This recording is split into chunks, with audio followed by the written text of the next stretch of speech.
Pernah nggak sih kalian mikir, siapa sebetulnya guru pertama dalam hidup kita? Bukan guru yang di sekolah, tapi jauh sebelum kita kenal bangku sekolah. Yup, bener banget, orang tua kita. Dan ini tuh bukan kebetulan loh, ini bagian dari sebuah rancangan besar dari Tuhan. Keluarga itu ibaratnya sekolah pertama kita. Dan orang tua, ya mereka adalah guru yang ditunjuk langsung sama Tuhan buat mendidik kita semua. Tapi, coba kalian lihat ini deh. Ini bukan adegan sinetron. Ini sebuah pengumuman asli yang pernah dipasang di koran.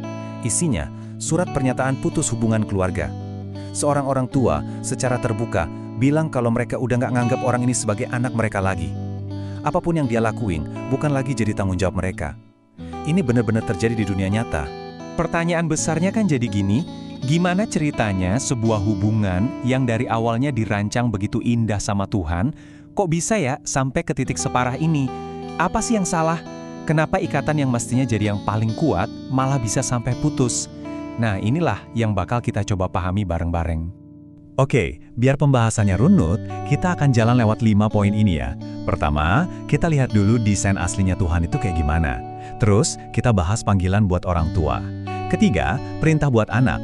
Keempat, kita bakal ngobrolin gimana caranya menghadapi kenyataan yang gak sempurna. Dan terakhir, kita akan ambil waktu buat refleksi dan bersyukur. Yuk kita mulai. Oke, kita mulai dari fondasinya dulu. Ini penting banget buat kita pegang. Keluarga itu bukan sekedar ciptaan manusia atau tradisi sosial. Menurut Alkitab, keluarga itu idenya Tuhan. Disinilah semuanya berakar. Coba dipikirin, hampir semua hal pertama dalam hidup kita pelajari di keluarga kan?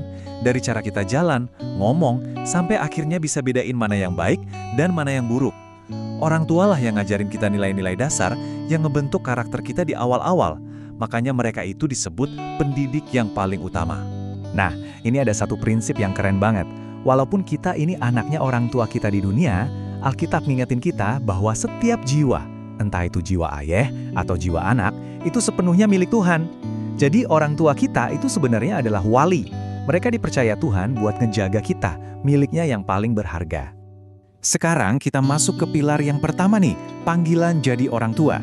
Ini bukan cuma soal status loh, ini adalah sebuah tanggung jawab yang suci yang dipercayakan langsung oleh Tuhan. Alkitab menjelasin ada 3 area tanggung jawab utama buat orang tua. Dan ini bukan tugas yang enteng, ini sebuah panggilan yang kudus.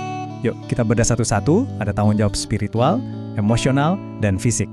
Yang pertama, spiritual. Ayat dari Amsal ini pasti sering banget kita dengar. Intinya, tugas orang tua itu membimbing anak di jalan yang benar. Bukan dengan maksa, tapi dengan kasih. Tujuannya apa? Biar nanti pas sudah dewasa, anak itu punya semacam kompas moral di dalam dirinya. Yang kuat, yang sumbernya dari imannya kepada Tuhan. Kedua, tanggung jawab emosional. Wow, ayat ini tuh kayak pengingat yang tajam banget.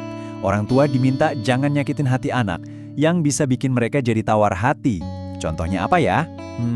Mungkin dengan terus-terusan dibandingin sama orang lain, atau usahanya nggak pernah dihargai, atau dituntut melakukan hal yang nggak mungkin. Hal-hal kayak gitu bisa banget mematikan semangat dan rasa percaya diri seorang anak. Dan yang ketiga, tanggung jawab fisik.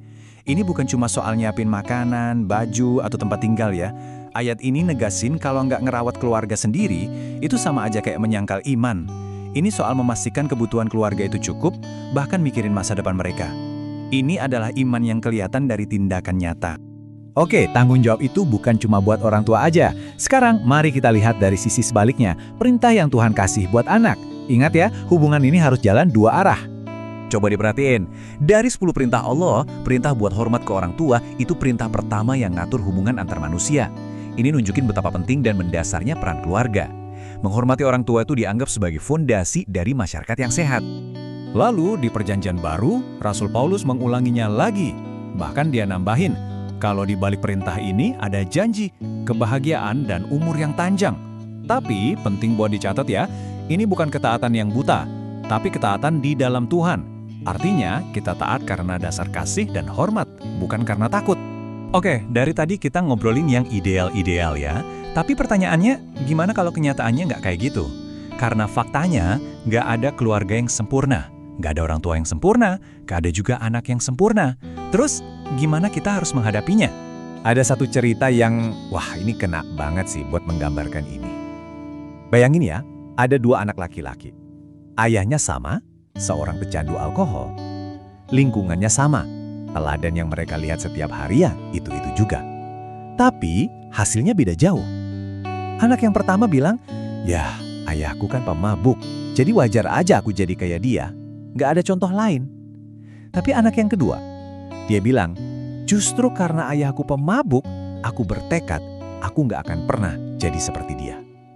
Lihat kan, ini nunjukin satu hal yang penting banget. Yang paling nentuin hidup kita itu bukan apa yang terjadi sama kita, tapi gimana cara kita meresponsnya. Dan disinilah letak harapan kita semua.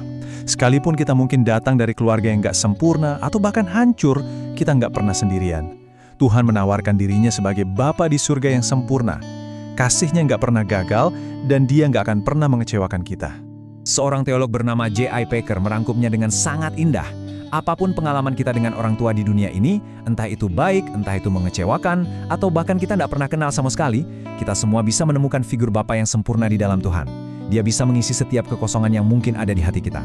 Sekarang, yuk kita bawa semua pemahaman ini ke dalam sebuah momen refleksi pribadi, sekaligus untuk bersyukur.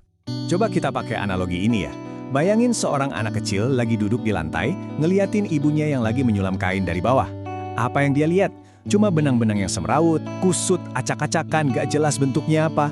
Nah, mungkin kadang-kadang kita ngeliat hidup dan keluarga kita juga kayak gitu. Penuh masalah, kusut, dan bikin bingung.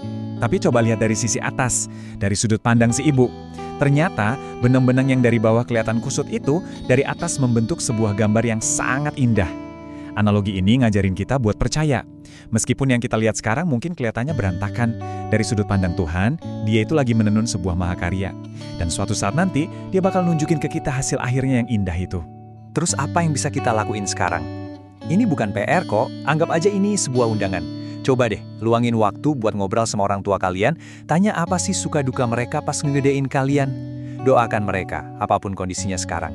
Dan carilah satu cara yang sederhana buat bilang terima kasih. Mungkin cuma bikinin teh atau sekedar pelukan hangat. Hal-hal kecil itu berarti banget. Oke, sebagai penutup, mari kita coba berpikir ke depan. Dari semua yang kita bahas hari ini, dari contoh yang baik, dari contoh yang mungkin kurang baik, coba renungkan sejenak. Kelak, waktu giliran kalian jadi orang tua yang seperti apa yang kalian inginkan? Pelajaran apa dari hari ini yang akan kalian bawa untuk membangun keluarga kalian sendiri di masa depan? Tuhan Yesus memberkati. Amin.